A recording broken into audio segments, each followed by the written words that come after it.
Shalom, selamat pagi. Shalom, selamat pagi. Puji syukur kepada Tuhan, kita semua bisa berkumpul di tempat ini. Saat ini kita akan memulai ibadah kita.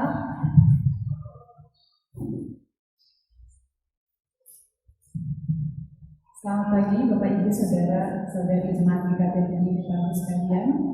Salam sejahtera bagi kita semua. Mari kita semua datang kepada Allah Tritunggal dengan membawa rasa hormat dan syukur kita kepadanya. Jemaat semua silakan bangkit berdiri dan saatnya kita melakukan saat berdiri.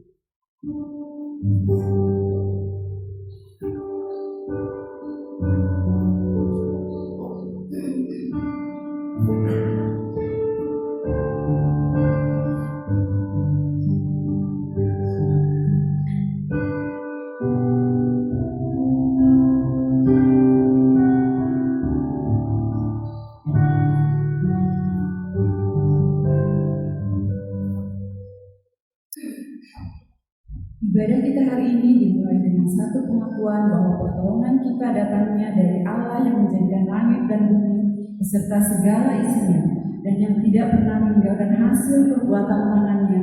Turunlah kiranya atas kita sekalian kasih karunia dan damai sejahtera dari Allah Bapa, Anak, dan Roh Kudus. Amin.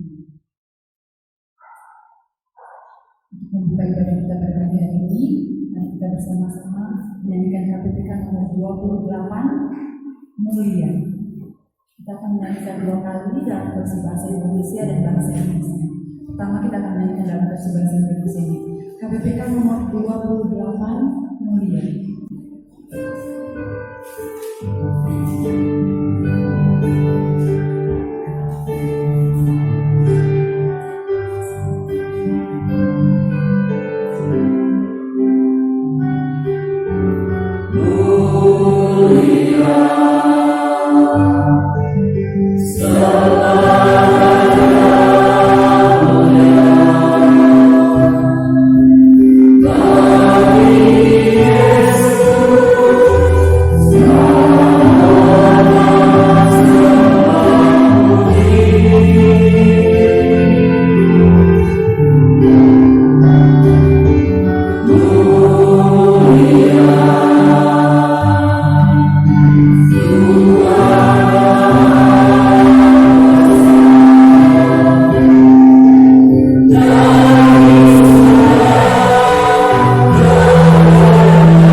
King of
Wahyu 4 ayat 11. Ya Tuhan dan Allah kami, Engkau layak menerima puji-pujian dan hormat dan kuasa, sebab Engkau telah menciptakan segala sesuatu, dan oleh karena kehendak-Mu lah semuanya itu ada dan diciptakan. Cuma Tuhan yang diingat.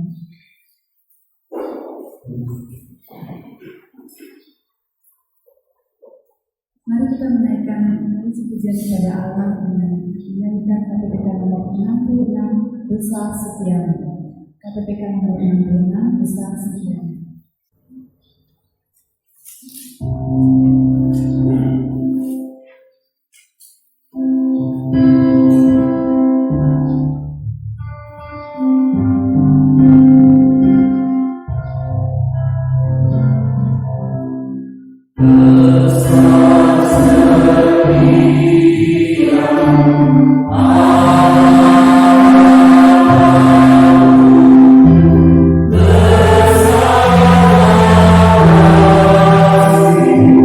Yeah.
Mari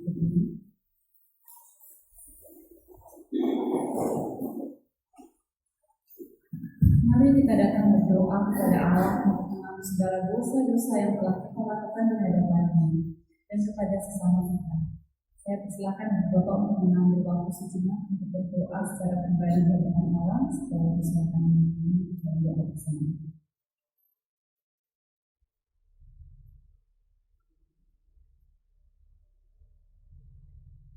Allah Bapa yang berada di dalam kerajaan surga, sungguh indah kasih dan penyertaan kepada kami sekalian di tempat ini. Saat ini kami berkumpul untuk beribadah kepada Tuhan. Sebelum kami dilanjut dalam ibadah ini, kami mohon pengampunan-Mu atas segala dosa dan pelanggaran kami. Kami mohon agar Tuhan mengampuni setiap kami agar kami layak untuk datang kepada Tuhan. Ya Allah, kami berdosa. Tuhan dan sertai kami senantiasa dalam ibadah kami selanjutnya. Biarlah hati dan pikiran kami senantiasa tertuju untuk memuji dan memuliakan Tuhan.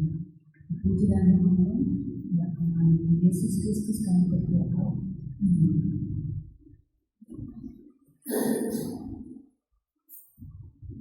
Dengarkanlah berkat anugerah dari Allah bagi kita yang telah mengaku dosa di hadapan-Nya. Jika kita berkata bahwa kita tidak berdosa, maka kita menuduh diri kita sendiri dan kebenaran tidak ada di dalam kita.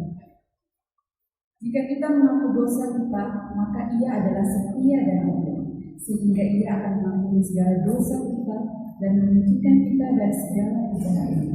1 Yohanes 1 ayat 8-9. Petunjuk hidup baru. Dengarkanlah firman Allah yang menjadi petunjuk hidup baru kita. Tetapi barang siapa menuruti firman-Nya, di dalam orang itu sungguh sempurna kasih Allah. Dengan itulah kita berarti bahwa kita ada di dalam Dia. Barang siapa mengatakan bahwa Dia ada di dalam Dia, Dia wajib hidup sama seperti Kristus dalam Dia. 1 Yohanes 2 ayat 5-6. Mari kita berdoa.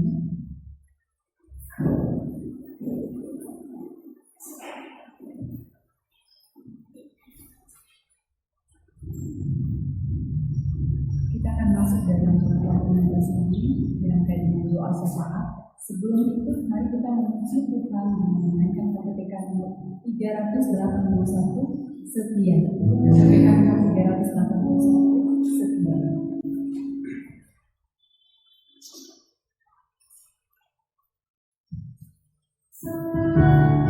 Amin.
bersama dengan Roh Kudus Allah di sepanjang abad.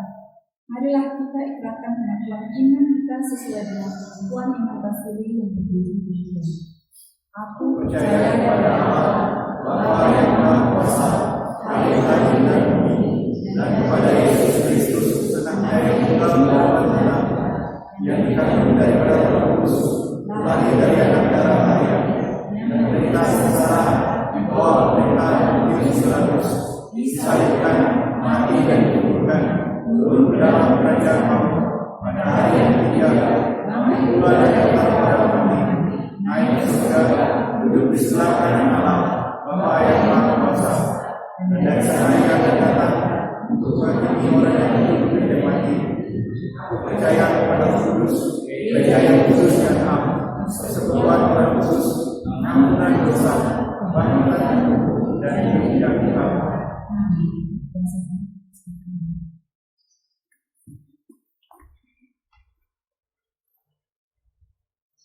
Mari Ibu Bapak, kita akan berdoa bersama-sama. Saya akan memimpin kita. Mari kita berdoa. Kepada Engkau ya Allah Bapa kami berterima kasih, bersyukur karena anugerah-Mu yang boleh menolong jemaat GKT Trinity ini. Kami bersyukur oleh karena anugerah-Mu, kami boleh memulai kembali ibadah pada tempat ini, dan untuk pertama kalinya juga kami boleh beribadah di lantai atas di gedung gereja ini. Terima kasih untuk kesempatan ini, dan terima kasih pula untuk pemeliharaan-Mu dan kekuatan yang Kau berikan kepada kami dalam satu minggu lagi yang boleh kami jalani bersama-sama.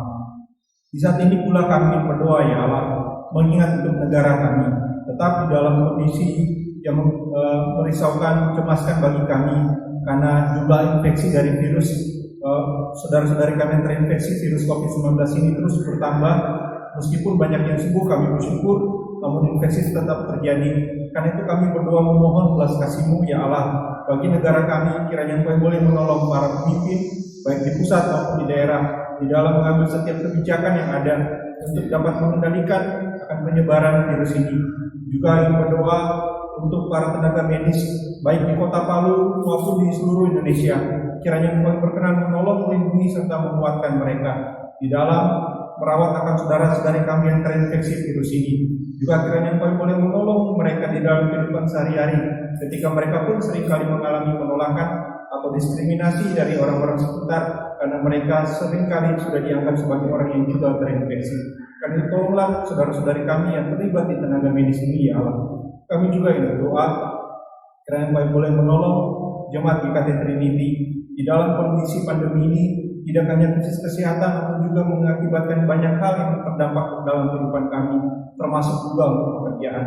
Kiranya ya Bapa, Engkau yang berkenan menolong dan menuntun setiap jemaat di tempat ini, di dalam usaha pekerjaan yang ditekuni, meskipun dalam kondisi pandemi ini, Engkau kiranya tetap mengerjakan ketekunan bagi kami untuk dapat mengerjakan pekerjaan yang ada dengan baik, dan kiranya Engkau boleh berkenan memberkatinya, sehingga melalui pekerjaan yang kami tekuni, bahwa kami kebutuhan segala hal yang diperlukan boleh tercukupi. Kami juga ingin berdoa ya Allah untuk gereja ini, karena Engkau boleh menolong di dalam kerinduan untuk penyelesaian pembangunan, dan juga di dalam kerinduan untuk penyusunan program visi misi dan program kerja bagi gereja ini di tahun depan. Tolong berikan hikmat kepada para majelis, para hamba Tuhan, agar kiranya kami dapat bersama-sama mempersiapkan pelayanan ini dengan penuh tanggung jawab di hadapan-Mu. Juga kiranya Engkau boleh menolong para jemaat, agar kiranya kami juga boleh dapat bertumbuh bersama-sama dalam peranian kami di hadapan-Mu ya Bapa. Terima kasih untuk semuanya ini ya Allah. Inilah doa kami kepadamu. Mari Ibu Bapak bersama-sama kita berdoa. Bapa kami, Bapa kami yang di surga, dikuduskanlah nama-Mu, datanglah kerajaan-Mu, jadilah kehendak-Mu di bumi seperti di surga. Berikanlah kami pada hari ini makanan kami yang secukupnya, dan ampunilah kami akan segala kesalahan kami, seperti kami juga mengampuni orang yang telah bersalah kepada kami. Dan janganlah membawa kami ke dalam pencobaan, tetapi lepaskanlah kami daripada yang jahat, karena Engkau yang punya kerajaan dan kuasa dan kemuliaan sampai selama-lamanya. Amin. Saya kembalikan kepada Yesus.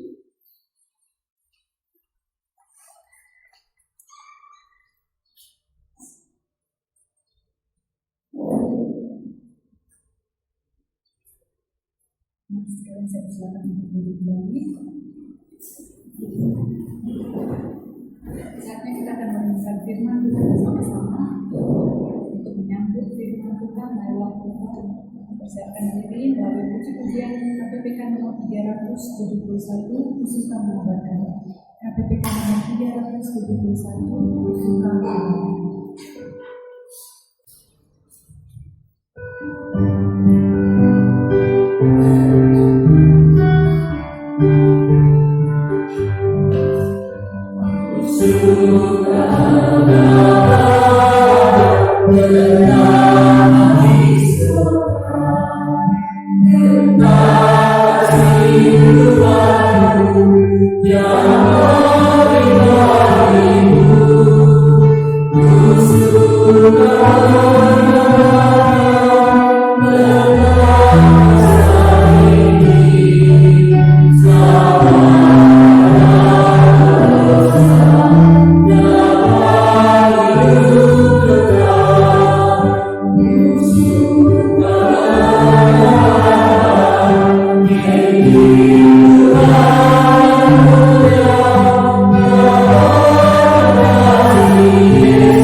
Mari kita berdoa.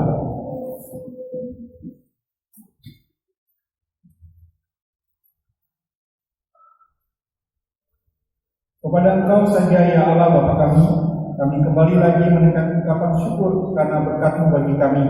Ketika di saat ini kami kembali lagi akan bersama-sama membaca dan akan merenungkan firman-Mu. Kiranya Engkau boleh menolong kami dan menuntun kami ya Bapa, membukakan hati kami sehingga kami boleh dapat belajar bersama-sama dan merenungkan firman-Mu dengan baik. Inilah doa kami kepada-Mu ya Allah. Di dalam nama Tuhan Yesus kami berdoa. Amin. Selamat pagi Bu Bapak. Apakah suara saya terdengar jelas? Ini karena pakai ini jadi ya baiklah. Kita berterima kasih kepada Tuhan karena ini kita mulai ibadah lagi. Saya diberitahu setelah mulai bulan Maret ya sudah tidak ibadah. Kemudian kita mulai ibadah lagi dan kita beribadah di lantai atas.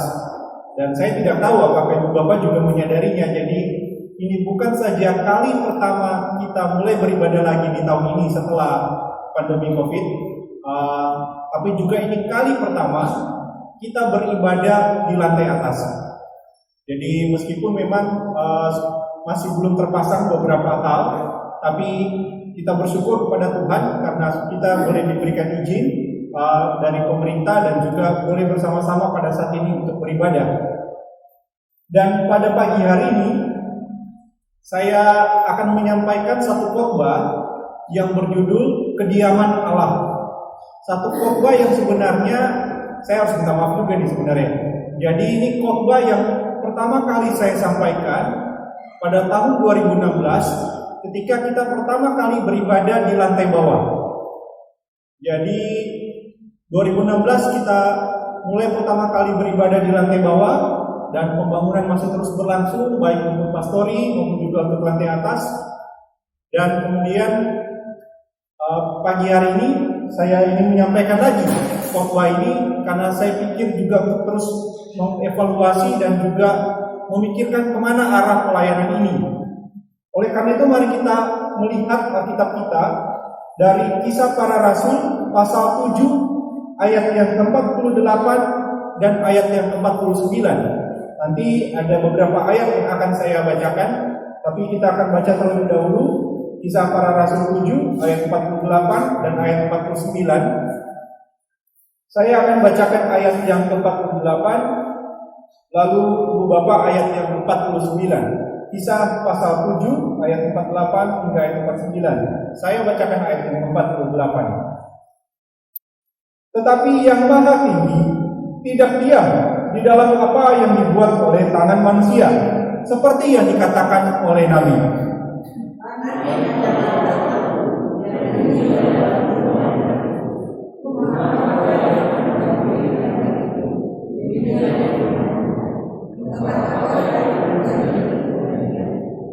Saya akan kembali membacakan dari pasal 17 ayat yang ke-24. Jadi bagian ini silakan diberi pembatas. Saya akan membaca Kisah Para Rasul pasal 17 ayat yang ke-24. Kisah 17 ayat yang ke-24 berbunyi demikian. Allah yang telah menjadikan bumi dan segala isinya, Ia yang adalah Tuhan atas langit dan bumi, tidak diam dalam puing-puing buatan tangan manusia. Ibu bapak saudara-saudari, waktu menyampaikan khotbah ini pertama kali di tahun 2016, saya merefleksikan bahwa kalau melihat perjalanan dari awal berdirinya Persekutuan Trinity, waktu itu belum GKT Trinity ya. Jadi dari Persekutuan Trinity tahun 2011 kita mulai persekutuan ini, dan itu adalah bulan Oktober. Yang sebentar lagi juga akan. Mengapa dengan Oktober? Karena Oktober biasanya berkaitan dengan reformasi gereja. Jadi tahun 2011 bulan Oktober kita memulai yang namanya Persekutuan Trinity. Dan kalau ibu bapak yang masih mengingat kembali perjalanan kita bagaimana beribadah, waktu itu menyewa beberapa tempat untuk beribadah minggu maupun juga Natal. Dan yang paling sering ya adalah tempat di restoran Maranu itu. Lalu di dalam awal memulai itu kita rindu akan satu tempat ibadah yang permanen. Dan kemudian sekitar tahun 2012 atau 2013 lah, kita akhirnya membeli tanah ini. Tanah yang tadi sebenarnya itu masih dari depan sana sampai ini jadi masih lurus, karena waktu itu yang tanah pastori belum dibeli, memang masih nyusul kemudian. Jadi sekitar tahun 2012, tahun 2013 kita sudah beli tanah ini dan direncanakan untuk pembangunan gedung gereja. Lalu kemudian tahun 2013 kita bergabung dengan Sinode GKT. Dari 2011 memulai awal persekutuan ini di dalam pergumulan akan tanah untuk tempat beribadah, dan juga di dalam pergumulan bagaimana kita bisa bergabung dengan satu sinode. Dan tahun 2013 Tuhan yang memimpin kita boleh bergabung dengan Sinode GKT. Dan jadilah kemudian kita berdiri dengan nama GKT Jemaat Trinity Palu. Maaf ini tentu. Lalu kemudian tetap di dalam kerinduan yang besar untuk punya gedung, tahun 2016 yang lalu kita akhirnya boleh memulai ibadah perdana di lantai bawah. Meskipun waktu itu pembangunan masih terus berlangsung dan pastori belum ada waktu itu. Tahun 2016 kita sudah mulai beribadah, dan tahun itu ya saya berangkat kuliah, jadi saya terserang tidak mengamati bagaimana proses perkembangannya.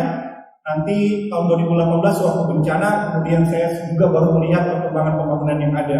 Baru kemudian balik pada tahun ini, boleh kembali bersama-sama melayani.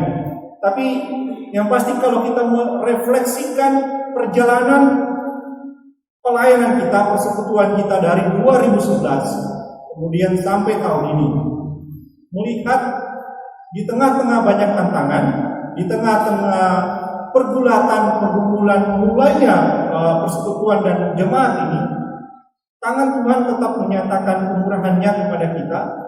Tuhan yang boleh tetap menolong dan memimpin. Dan saya nggak tahu Ibu Bapak merasa bagaimana ketika pertama kali menginjak untuk beribadah di lantai atas ini gitu ya. 2011 dan sekarang 2020 kita sudah memiliki satu gedung yang baik dan kita boleh beribadah di atas ini untuk kali pertama lagi. Meskipun di dalam kondisi pandemi dengan protokol kesehatan tentunya.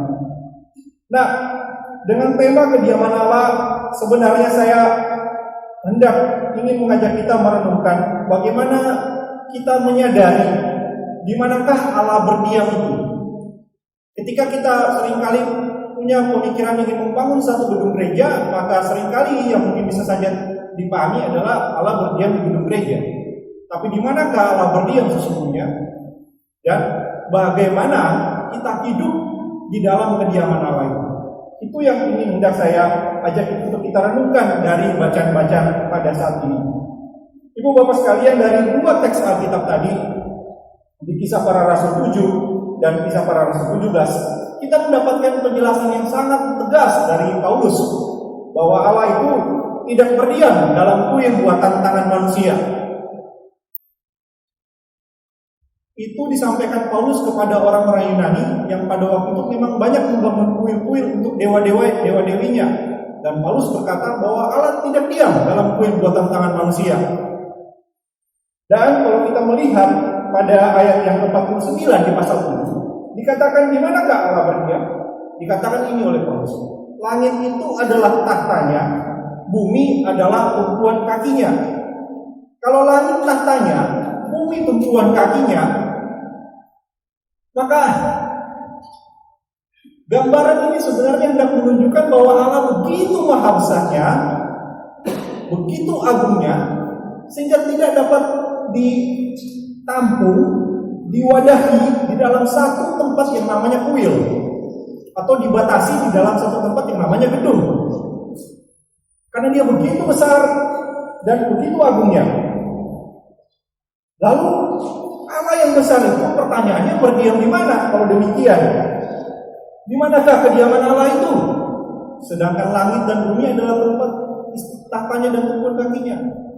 Maka sebenarnya Paulus secara ringkas, kalau kita dapat secara sederhana memahaminya, bahwa Paulus ingin menunjukkan bahwa di manakah Allah berdiam? Di seluruh alam semesta ini, di seluruh langit dan bumi. Tidak ada yang dapat mewadahi, membatasi keberdiaman dia, keberadaan dia.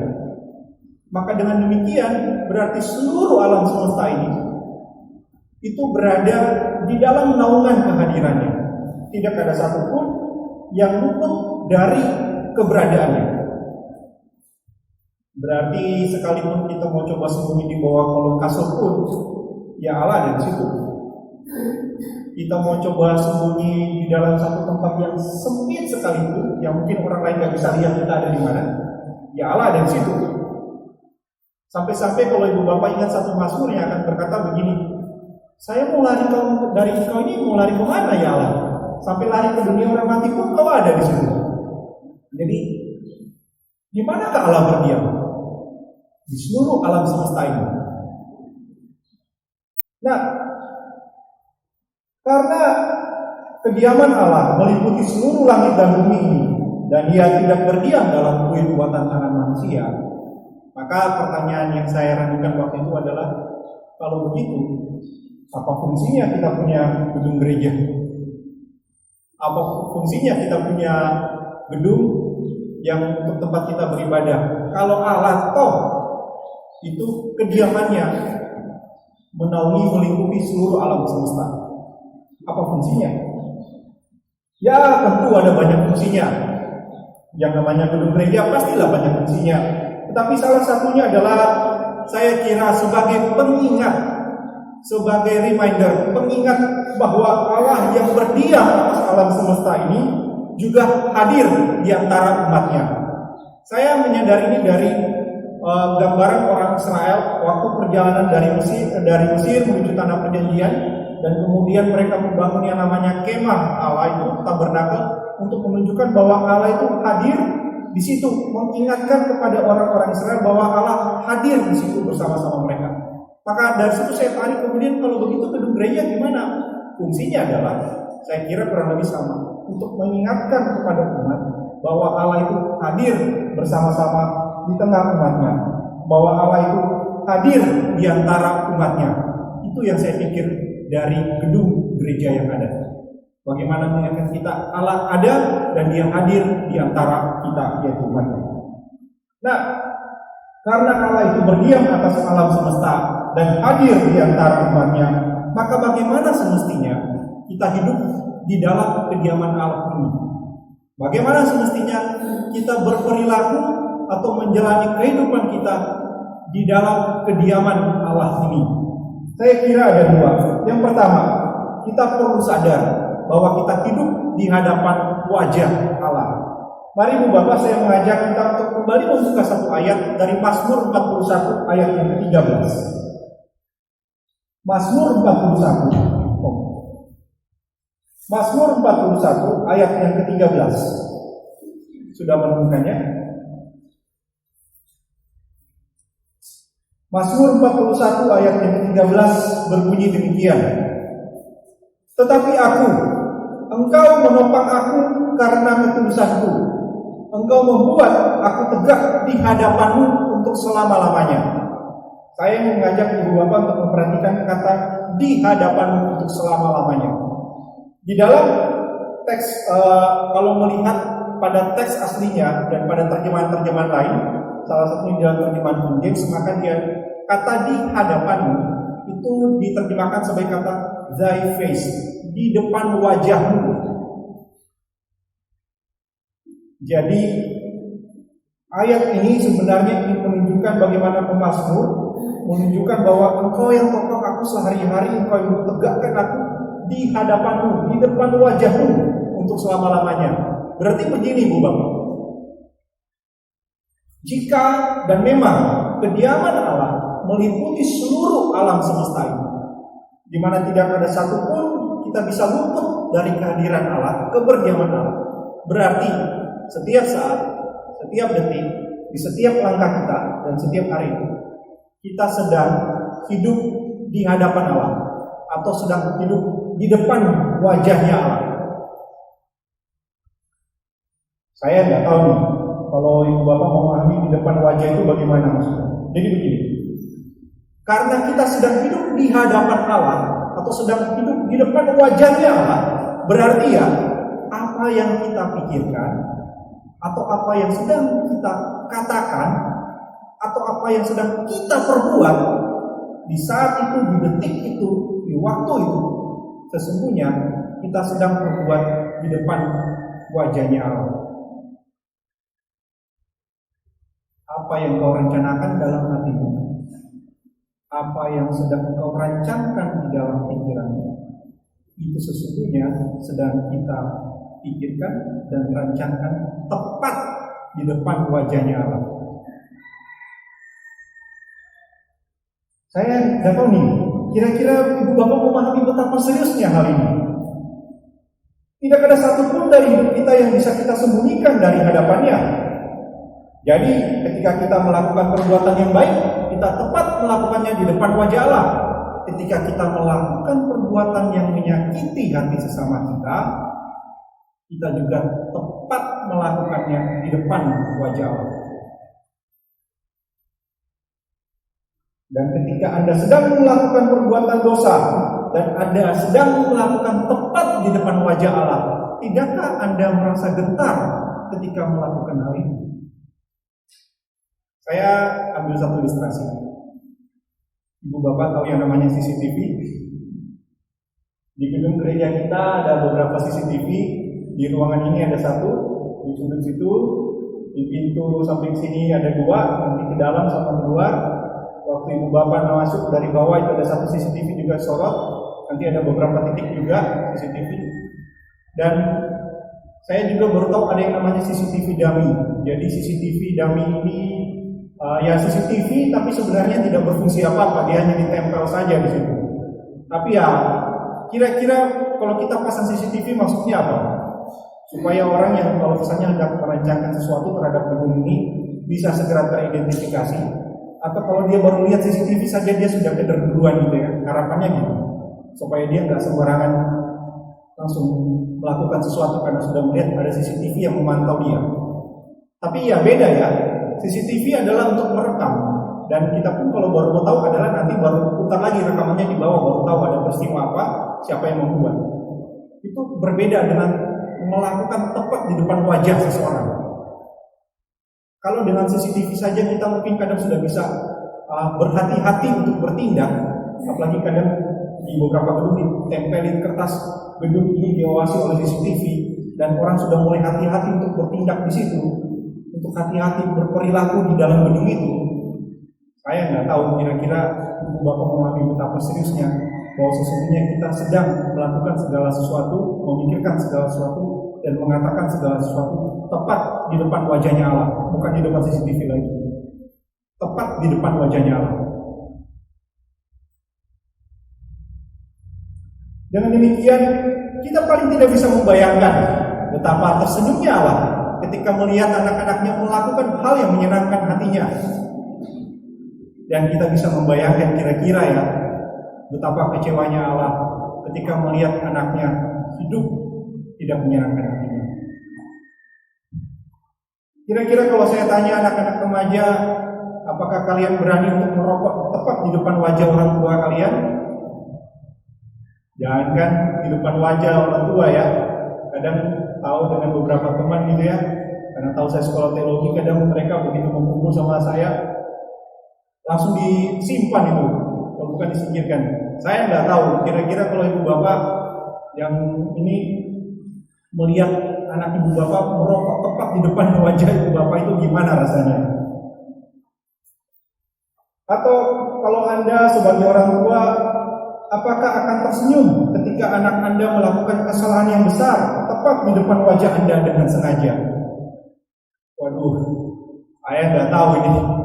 Kira-kira yang para orang tua melihat anaknya itu buat kesalahan secara sengaja tepat di depan matanya, apakah akan tersenyum?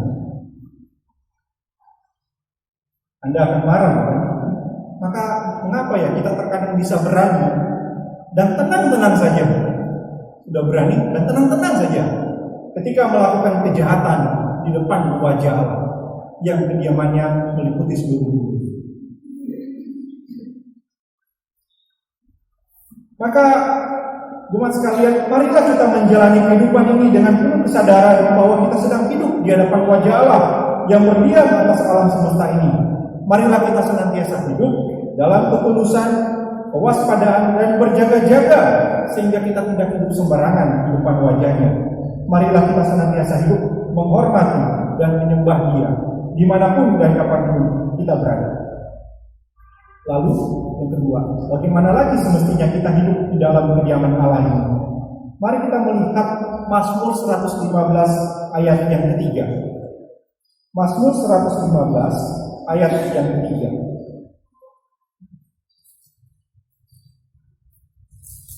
Mazmur 115 ayat ketiga. Saya akan membacakannya. Allah kita di surga, Ia melakukan apa yang dikehendakinya. Saya ulangi. Allah kita di surga, Ia melakukan apa yang dikehendakinya. Saya bacakan lagi Mazmur 135 ayat yang ke-6. Mazmur 135 ayat yang ke-6.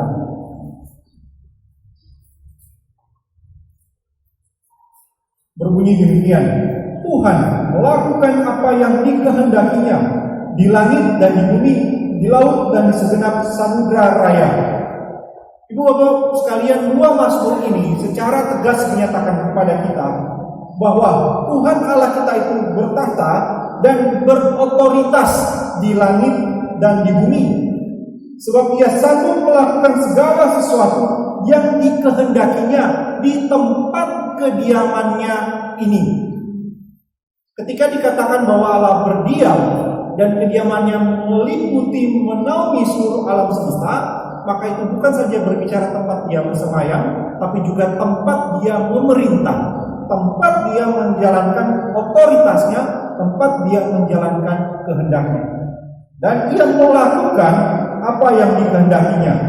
Ya, terus terang saya juga mengatakan begini. Saya beberapa waktu yang lalu ada dengar satu lagu yang ngomong kayak gini, walaupun saya nyeleneh, mengernyitkan dahi ketika dengar lagu itu. Lagunya kayak gini kurang lebih intinya. Ya suka-sukanya Tuhan. Saya nggak tahu ya, Bapak pernah dengar lagu ini frasenya gitu ya. Ya suka-sukanya Tuhan. Sebenarnya saya nggak tahu maksud dari lagu itu. Tapi terus terang ya, bisa lagu itu. Bahwa Allah berdiam, berotoritas, tapi bukan juga Allah yang sewenang-wenang. Seakan-akan suka-sukanya dia gitu ya. Tapi yang ingin saya tunjukkan dari dua mazmur ini adalah bahwa di mana Allah berdiam, di situ dia memerintah, dan di situ dia berotoritas, dan di situ pula dia menjalankan kehendaknya. Dengan kata lain, di situ pula kerajaannya berada dan berlangsung. Bukankah otoritas Allah ini juga yang kita akui dalam doa Bapa kami? Tadi waktu habis doa syafaat kita berdoa Bapa kami, dan kita berkata, datanglah kerajaanmu, jadilah kehendakmu di bumi seperti di surga. Itu berarti kan kita mengakui bahwa dia juga berotoritas di bumi seperti di surga, dan kita siap untuk melakukan kehendaknya. Kebenaran ini menunjukkan bahwa tidak ada satupun yang berada di luar otoritas Allah, tidak ada satupun yang terjadi di luar kendali Allah. Kalau di Matius 10 ayat 29 Yesus ngatain ya, begini, mengatakan burung pipit itu tidak akan jatuh ke bumi di luar kehendak Bapa. Apalagi satu helai rambut di kepala kita itu tidak akan jatuh tanpa sepengetahuan Allah. Kalau melihat karya Yesus dalam kehidupannya selama di dunia, alam pun patuh pada perintahnya. Ketika dia menenangkan angin ribut dan gelombang besar yang hampir menenggelamkan perahu mereka dengan satu perkataan, diam, tenang. Dan angin ribut, gelombang yang besar pun diam, tenang. Dan para murid pun bertanya-tanya, keheranan, siapa orang ini? Sehingga angin dan danau pun takut kepadanya. Pohon ara pun tidak dapat menentang akan kehendaknya ketika Yesus mengutuknya untuk menjadi kering. Orang mati pun bangkit dan berjalan keluar ketika diperintahkan olehnya. Ibu bapak ingat peristiwa ini ketika Lazarus yang sudah meninggal beberapa hari, Yesus berdoa dan kemudian memerintahkan memanggil Lazarus keluar. Orang mati pun keluar berjalan dari kubur. Bukti apa lagi yang bisa kita tambahkan tentang otoritas Allah ini? Bukankah umat Israel yang telah dipimpinnya keluar dari Mesir juga mengakui otoritas Allah atas mereka ketika ia menghendaki mereka beristirahat dan bergerak? Ibu bapak kalau ingat kisah tiang awan dan tiang api, ketika Tuhan Allah memimpin Israel keluar dari Mesir menuju tanah Kanaan kan dengan tiang awan dan tiang api. Di mana tiang awan berhenti, di situ mereka berhenti dan mereka beristirahat. Ketika tiang awan dan tiang api itu atau tiang api itu karena bergantian ya, jadi itu kemudian mulai bergerak, mereka pun segera bersiap-siap untuk bergerak, yang menunjukkan mereka mengikuti otoritas Allah. Maka bukankah kita yang telah dipilih dan ditebus Allah dari dosa sudah semestinya tunduk untuk melaksanakan kehendak Allah yang berotoritas atas hidup kita, bukan? Kita hidup dalam kediaman Allah dan Dia berotoritas dalam kediamannya. Maka kita yang hidup di sini tentunya harus patuh pada otoritas Dia. Maka siapakah Anda dan saya yang berani untuk tidak melakukan kehendaknya? Kalau Anda berani membantah otoritasnya dan tidak ingin melakukan kehendaknya, saya mungkin agak sedikit mengatakan gini, ya sudah, jangan pernah doa Bapa kami lagi, dan jangan pernah mengaku sebagai anak Allah. Kalau tidak mau sungguh-sungguh menjalankan kehendak Allah, otoritas Allah dalam kehidupan kita. Ingat, Dia berotoritas atau berkuasa atas kita, maka kita perlu patuh untuk melakukan apa yang Ia kehendaki bagi kita. Saya mengutip seorang teolog Puritan yang bernama John Owen. John Owen dalam salah satu khotbahnya pernah berkata begini, maafkan Ibu Bapak, ini kutipan agak sedikit panjang, tapi nanti saya akan menjelaskan maksud saya. John Owen berkata begini, Allah memiliki pekerjaan yang harus dilakukan di dunia ini. Dan bila kita meninggalkan pekerjaan Allah itu, karena kesulitan-kesulitan dan keadaan yang berbelit-belit, itu sama saja dengan membuang otoritasnya atas kita. Tidak cukup bagi kita hanya untuk menjadi benar dan berjalan dengan Allah dalam kekudusan, tetapi kita juga harus melayani generasi kita. Allah punya pekerjaan yang harus dilakukan, dan bila tidak melakukannya, itu sama saja dengan melawan Allah. Intinya Owen ingin berkata, Allah yang berotoritas punya kehendak untuk dikerjakan. Kalau kita tidak kerjakan dengan alasan kesulitan-kesulitan dan alasan yang berbelit-belit, itu sama saja kita sedang menentang otoritas Allah. Itu sama saja dengan kita membuang otoritas Allah, atau itu sama saja dengan kita makar atau membangkang kepada Allah. Maka ya Bapak Ibu, bukankah kita perlu memikirkan apa sih yang Allah kehendaki untuk kita kerjakan sekarang bagi generasi ini, bagi kota ini, bagi lingkungan gereja ini? Memang ya saya tidak ingin berbicara muluk-muluk, bicara besar atau lebay gitu ya. Karena kalau kita lihat sekarang pembangunan masih terus berlangsung dan juga kita masih bergumul di dalam kondisi pandemi ini. Kita juga masih melihat ada hal-hal yang harus kita kerjakan. Tapi kita perlu menyadari bahwa kita hidup di bawah otoritas Allah di dalam kediaman ini. Dia Raja kita, Dia Tuhan kita, dan kita hambanya. Maka bukankah kita juga perlu memikirkan apa yang dikehendaki Allah untuk kita kerjakan di dalam kediamannya ini, bagi generasi ini, bagi lingkungan ini, dengan segala penyediaan yang telah Allah berikan kepada kita. Sebab Dia adalah Allah yang berotoritas atas kita di dalam kediamannya ini.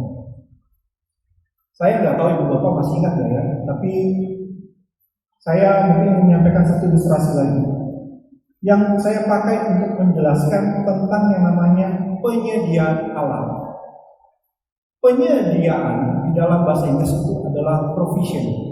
Jadi ketika Allah menyediakan itu berarti, atau penyediaan Allah berarti berbicara God's provision. Penyediaan Allah, apa yang Allah sediakan untuk memenuhi kebutuhan umatnya, apa yang Allah sediakan bagi umatnya. Nah, mengapa Allah menyediakan itu? Ya tentu saja supaya pro kepada visi Allah. Makanya dalam bahasa Inggris dikatakan sebagai provision. Penyediaan itu agar supaya kita pro kepada visinya Allah. Pertanyaannya, apa sih yang Allah sudah sediakan bagi kita? Apa sih yang telah Allah sediakan di dalam kehidupan kita? Apa yang telah Allah sediakan kepada umatnya, kepada jemaat ini, supaya kita bisa pro pada visinya Allah? Apa? Khotbah ini saya sampaikan waktu kita pertama kali mulai beribadah di lantai bawah di gedung ini.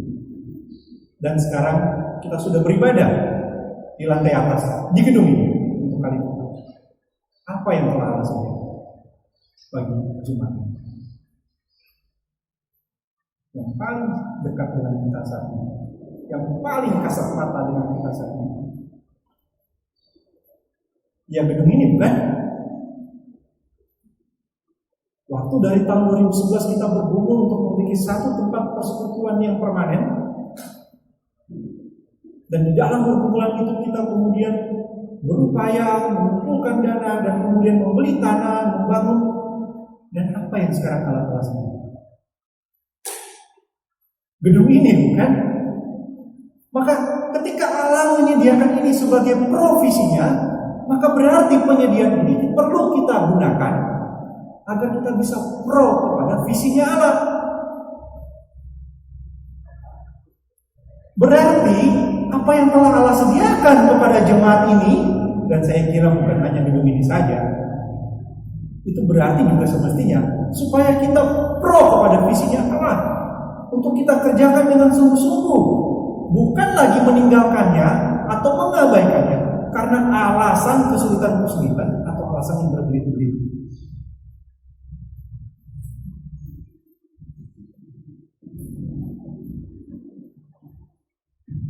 Ibu bapak jemaat sekalian, hari ini kita telah menemukan bahwa kediaman Allah itu meliputi seluruh langit dan bumi ini.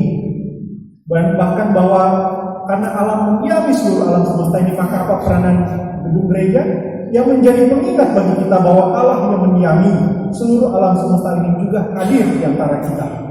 Dan karena kita hidup di dalam kediaman Allah, maka marilah kita hidup dengan menyadari bahwa pertama, kita sedang hidup di hadapan wajah Allah, sehingga kita perlu waspada dan berjaga-jaga.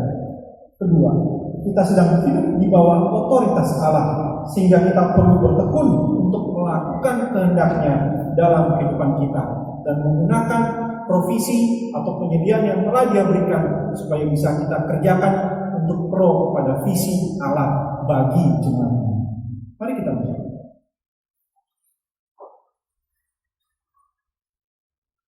Hati kami melimpah dengan ungkapan syukur ketika mengingat dan mengenang akan perjalanan jemaat ini dari awal hingga saat ini, dan kemurahan tangan-Mu yang begitu nyata menuntun kami ya Bapa. Di dalam pergumulan akan memulai persekutuan ini, di dalam pergumulan untuk memulai satu gedung untuk tempat kami beribadah, dan saat ini kami boleh melihat dan merenungkan kemurahan-Mu. Engkau adalah Allah yang berkuasa atas semesta ini. Seluruh langit dan bumi berada dalam otoritas-Mu, termasuk kami pun yang hidup di dalam kediaman-Mu. Karena itu tolong kami ya Allah, sebagai umat-Mu jemaat IKT Trinity ini, agar kami boleh hidup dengan kesungguhan hati di hadapan-Mu, dengan penuh juga kewaspadaan dan kegentaran untuk tidak berani sembrono di hadapan-Mu, tapi juga dengan penuh sukacita merayakan pemeliharaan-Mu dalam kehidupan kami. Dan kami juga berterima kasih untuk pemeliharaan-Mu bagi jemaat ini, bagi penyediaan untuk hal-hal yang telah Engkau berikan kepada jemaat ini, bahkan satu gedung yang megah di mana kami boleh beribadah untuk pertama kalinya lagi di lantai atas ini. Terima kasih ya Tuhan. Karena itu terus saya kiranya Engkau mengubarkan hati kami untuk bisa sungguh-sungguh tunduk dan taat kepada kehendak-Mu, dan juga bisa sungguh-sungguh mengerjakan apa yang menjadi visi-Mu bagi jemaat ini. Tolonglah kami di dalam nama Tuhan Yesus kami berdoa. Amin. Saya kembalikan kepada Tuhan.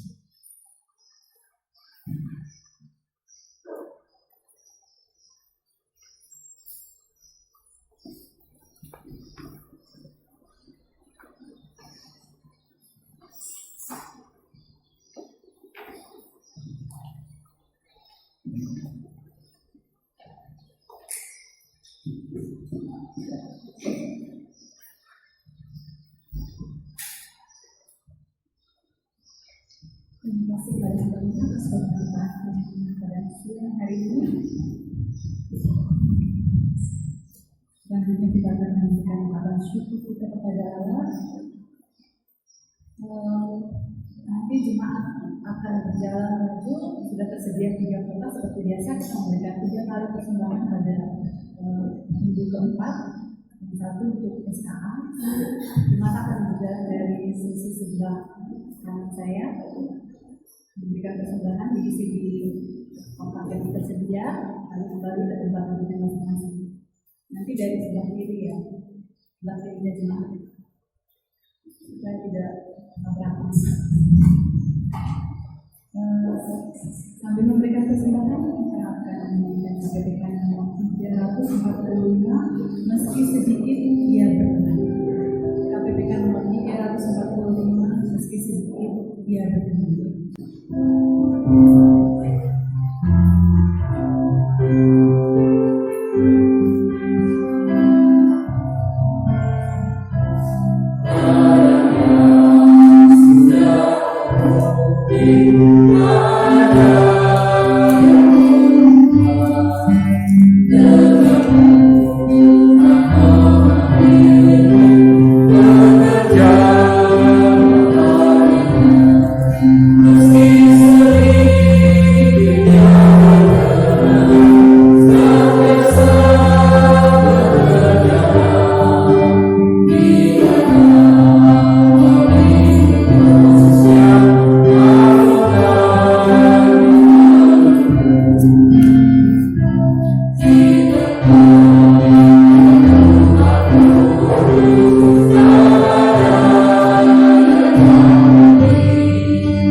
Kita akan mendoakan kesalahan kita pada siang hari ini.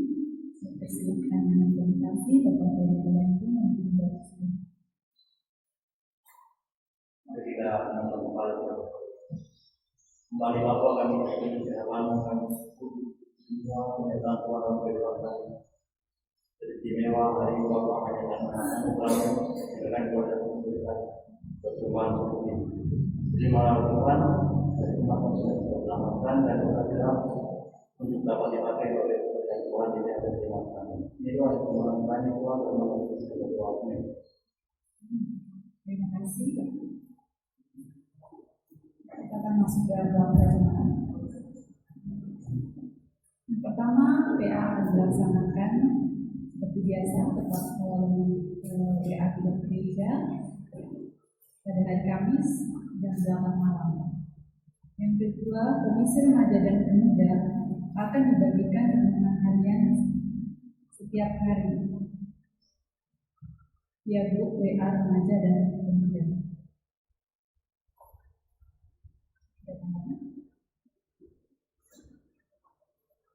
Sekian Bapak Jemaat untuk siang hari ini. Kita akan bersama dan doakan kepada hari ini.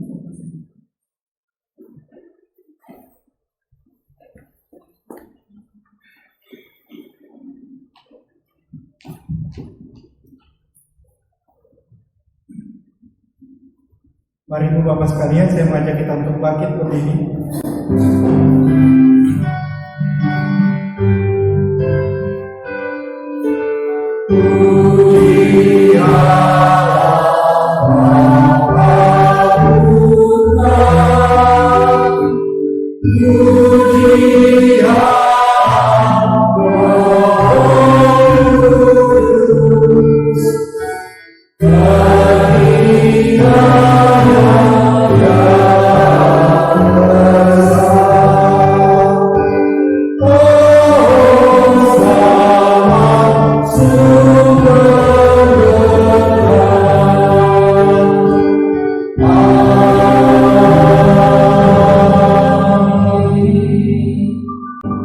Mari kita mengarahkan hati kita kepada Tuhan dan marilah kita menerima berkat-Nya.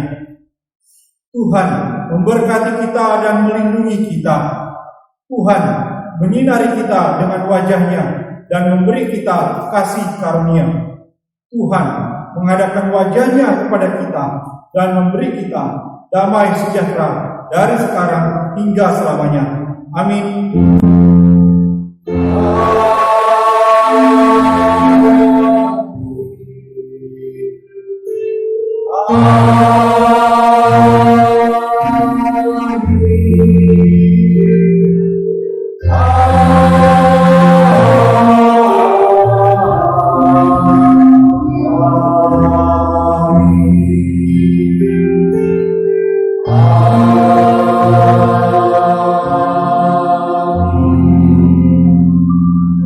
Silakan duduk, silakan mengambil satu grup bagian kita selesai.